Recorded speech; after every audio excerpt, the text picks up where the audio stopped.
Hey guys, yes, we're back with another What Films You Should Watch, this time for the month of December. Yes, we're going to make your holiday season a little more red than green this year. And I got to be honest, when I was doing my research for December, I wasn't really sure what the outlook was going to be for some horror films. And as I started excavating the horror landscape of December 2024, I got to be honest, we have an overabundance of films coming out. Now, unfortunately, they couldn't all make the list. So we had to narrow it down to the top 6. Yes, the top 6 films that piqued our interest and are the most anticipated of December of 2024. So, let's hop into that list. Coming in at the number 6 spot, the naughty list of Mr. Scrooge. Former college friends reunite 10 years after a tragedy during a production of A Christmas Carol. Gathering at a winter chateau, they are stalked and killed one by someone dressed as a terrifying Ebenezer Scrooge. We've had the channel for a little bit over 2 years now, and it's been well established that holiday horror is one of my favorite subgenres. So, to be honest, I'm a pretty easy sell when it comes to this stuff, but once I watch it, I do have a heavy criticism if it doesn't check just the few boxes that I need to really enjoy some holiday horror. Now, looking at the naughty list of Mr. Scrooge, from that trailer, I gotta say, it did sell me. This does look like a smaller production, but I love the slasher design of it. Now, it's pretty simple. It's nothing out of the ordinary, but I think the Scrooge mask really adds to that kind of terror that they want to bring here. So, for me, I'm rather intrigued to see what they're going to do. They really just have to make use of the holiday setting, which from the trailer, which is very small, it's only about 59 seconds, I will say that they have the Christmas lights, they kind of have that warm feel that we're really looking for here. And then you throw in that terrifying looking Ebenezer Scrooge with the ugly looking face, while something so simple yet so effective. When we look at that trailer footage and you see our one character staring through the aquarium and seeing that Ebenezer Scrooge mask, oof, I'll tell you, if I wasn't sold already of this being holiday horror, that would have got me really intrigued by this one. Honestly, if they deliver on some crafty kills, really making use of the holiday horror setting, I gotta be honest, this could be in my regular holiday horror rotation. So I'm rather excited. This is written and directed by Jake Helgren, so I'm always excited to see when we have that one singular vision of director and writer of the film, so we really get that unique voice coming through. And we do have a December 20th release, so we do have a couple weeks right before the Christmas holiday there. So if you're on the lookout, if you're intrigued by some holiday horror, the naughty list of Mr. Scrooge may be for you. Scooping up the number 5 spot is Devil's Stay. A heart specialist doubts his daughter's death after an exorcism, believing her heart still beats. Amid her 3-day funeral, he and a priest clash over the truth, each trying to prove their stance and potentially save her life. Coming from Well Go USA, they do have a pretty good track record with us here on the channel, releasing some more unique releases in the horror space. This one is coming to select theaters. It does look like December 6th, so we only have a couple days left for this one. I did take a look in my area. Unfortunately, did not see any showing, so this may be a harder one to come by. This did have a South Korean release mid-November, but finally hitting the States here. This is coming from Showbox as well. They also did Exuma, which we did really enjoy. That came out a little bit earlier in the year. A really unique take on supernatural subgenre, I think. Something we don't see often, really deep dives into the kind of culture there. So if you haven't seen that one, I highly recommend it. I'm hoping Devil's Stay will at least match up in some fashion to Exuma. I don't think this screams best of the year by any sense, but when we look at that possession subgenre, sometimes it seems like it retreads a lot and we just don't have any unique takes anymore. I think Devil's Stay has a pretty intriguing concept with this kind of almost possessed heart is what it looks like. It does present an intriguing amount of mystery as well. I think the trailer was cut really well with kind of making your heart beat a little bit faster than it should, and just wondering where this story is going to go. I'm intrigued to see what kind of horror they're going to bring. It does look like they deep dive into some really big supernatural elements, as you can tell in the trailer. So I really want to see where this goes. A lot of South Korean films tend to be really well constructed from what I've seen, from that pacing aspect as well as just kind of deep diving into more of the unique culture that we're not used to over here in the States. So I really want to see where this goes, what kind of ground it's going to cover. It did seem like it covered a lot of ground just in that short trailer in terms of the instances that we're going to be seeing. There is a bit of CGI in that trailer that I'm not really sold on, so I hope there is not an overabundance, but the gore that we do see in that really did sell me. So this one does have my attention. I am going to try to seek this one out as best as I can, and hopefully we will have a review sometime up in December if time allows for Devil's Stay. But this one hitting select theaters December 6th, so if this does pique your interest, I would say check for those theaters around you, go out and support if you can. Stealing that number 4 spot is Get Away. A family's vacation to a remote getaway takes an unexpected turn when they discover the island they're on is inhabited by a serial killer. This one's starring Nick Frost as well as written by Nick Frost, which really did capture my intrigue as I was doing some research here. He did just star in Black Cab, which is appearing on Shudder right now. Now, we did have a chance to check that film out. To be honest, it didn't overall work for us. I think it was more so the supernatural elements that they present in that just didn't really hit. But I will say, Nick Frost's performance in that, boy, he was a shining light in that film. He really did carry the load to really get that film to the finish line.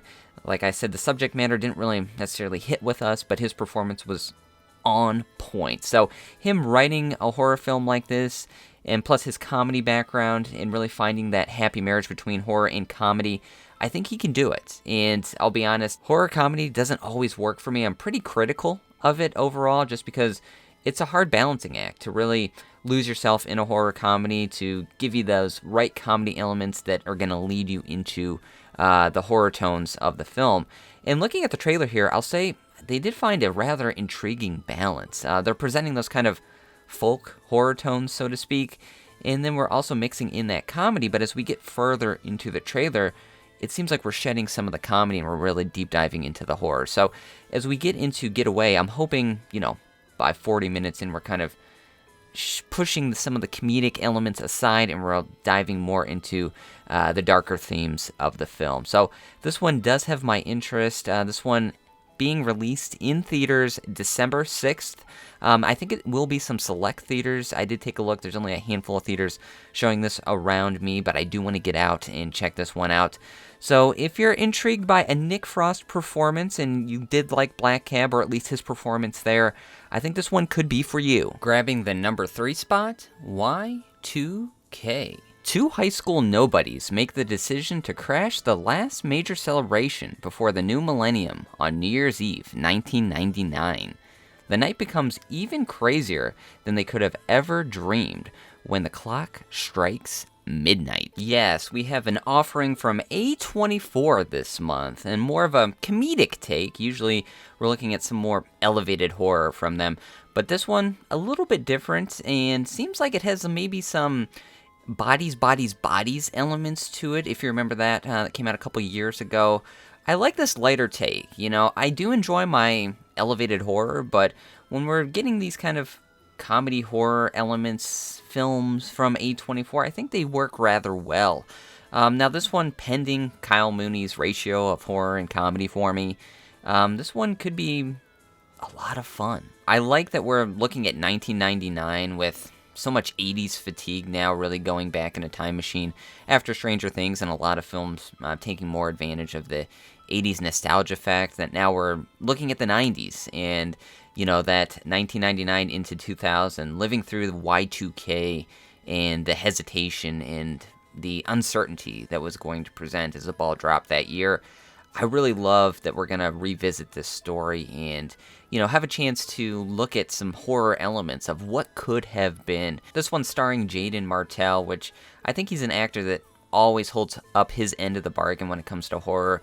Really brings it. So I'm happy to see him in a leading role. Now, this also does have Julian Dennison. For me, his performances are a little more hit or miss. Sometimes I just don't resonate with his comedy. Sometimes it's just a little too off the chain for me.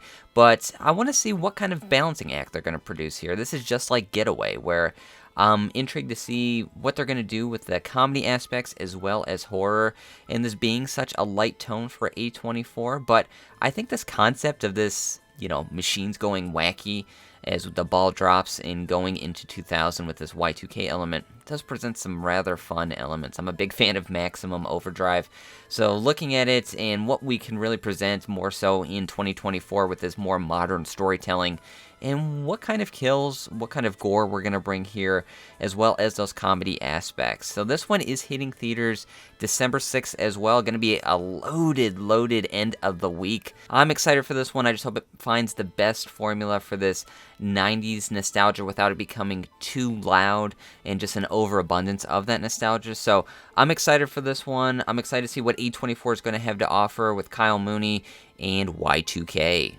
Taking the silver medal of the countdown is Werewolves, with the number 2 spot. 2 scientists try to stop a mutation that turns people into werewolves after being touched by a supermoon the year before. This one coming from Stephen C. Miller, who, if you haven't seen his Silent Night film, pause this video, go watch that, come back here, drop a comment and tell me how great that film is, because it is absolutely one of my favorite holiday horror films, and I've already established it is one of my favorite subgenres, probably my second favorite subgenre in the horror space, but I will say werewolves is my number 1 horror subgenre, so I'm so excited for this film.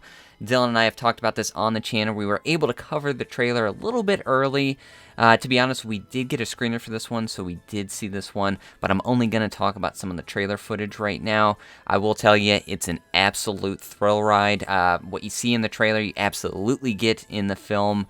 One of the scenes that I always go back to is the female character walking from the kitchen to the living room with that background of a vacant kitchen, and then we come back and you see that big werewolf standing in there, just the silhouette. I absolutely love it. The tension in this film is absolutely great.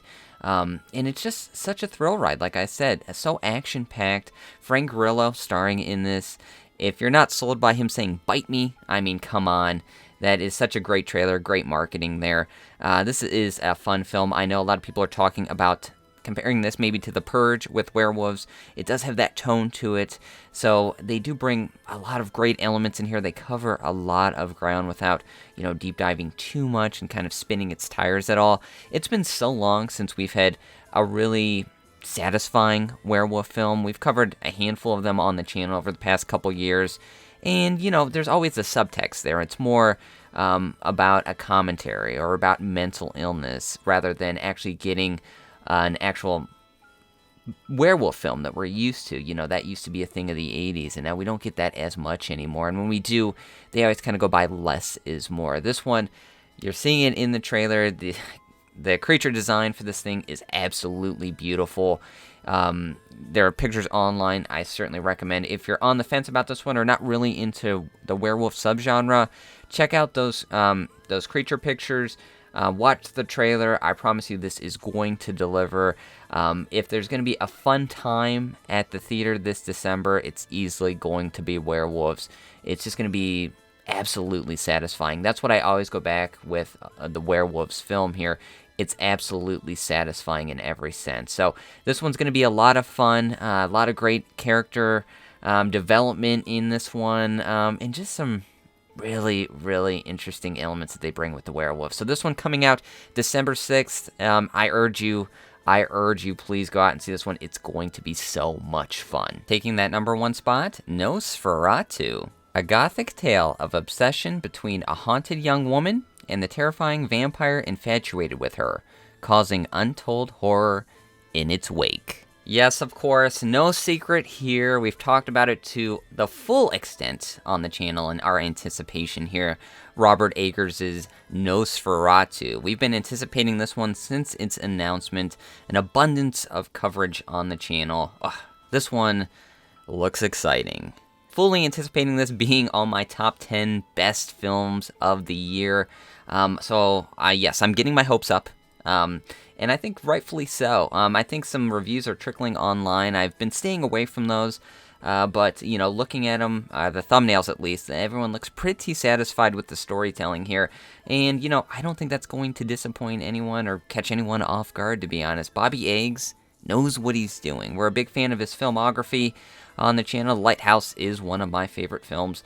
It's just such a different kind of storytelling, and I think that's what he's going to bring with Nosferatu here. You know, this is an older property, but, you know, getting a new coat of paint on it, so to speak, here in 2024, and I think it's going to be in line with what we've seen in previous Nosferatu films. It's going to be so well crafted. We're going to have that sense of eeriness that we're certainly getting in the trailer. I love those blues. It's got that real deep gothic tone to it. So I really think he's going to knock this one out of the park. Absolutely stacked cast. Nicholas Hoult, Lily Rose Depp, and we have of course, Bill Skarsgård. I think everyone's anticipating his Count Orlok and what that's going to present. I know he's been concealed a lot throughout the marketing here, which very smart play for Robert Eggers and the team, just kind of being that big question mark. I mean, I think the anticipation there isn't hesitancy. I think it's just pure excitement at this point because the marketing's been there, the chatter's been there. Everyone I know is excited about this one, so I really want to see his take. I know this is a passion project of his. I just think he's going to do right by this story and this lore here and really present some intriguing ideas maybe we haven't seen in previous Nosferatu iterations. So this one, to say it's my most anticipated of December would be an absolute understatement. This one has easily been in the top 5 of most anticipated of 2024. So I'm excited to see what Robert Eggers and the team are going to bring. I think it's going to be only positive things. Everything from that trailer just has me so excited for what we're going to see. So, hey, top spot, werewolves and vampires here. So, hey, I cannot be more pleased with what we're getting from this December release. This one hitting Christmas Day, December 25th. So if you're going to go out and check this one out, hit up a comment below. Let us know your anticipation for this one. We may be checking this one out a little bit early, so keep your ears and eyes posted to the channel for a Nosferatu review, maybe a little bit early than Christmas Day. And there you have it, folks, your December watch list for 2024, at least the films that piqued our interest. Like I said, there is a lot of films coming out this month, so if something didn't appear on this list that has your intrigue, please hit us up in the comments. Let us know if you'd like for us to cover it. We'll try to work it into the schedule the best we can. We do have December to Dismember coming up here in maybe a little over 2 weeks as we work toward more Christmas spirit, so to speak. But yeah, we're going to keep you stocked up in a lot of the reviews, but a lot of original holiday horror content coming your way as well. But yeah, let us know if any of these films pique your interest, if you're planning on going to see anything. Please like, subscribe, share everything. It really helps us out. And hey, if you know a horror fan that has not heard of Splattercast, please spread the word. But until next time, I'm Luke Janesco, and stay scared. Do the horror shit, gonna do it live, 'cause Splattercast kick it every day they live. Splattercast, gonna smash your ass. Splattercast, gonna smash your ass. Splattercast, gonna smash your ass. Splattercast, gonna smash your ass. Splattercast, gonna smash your ass. Splattercast, gonna smash your ass. Splattercast, gonna smash your ass.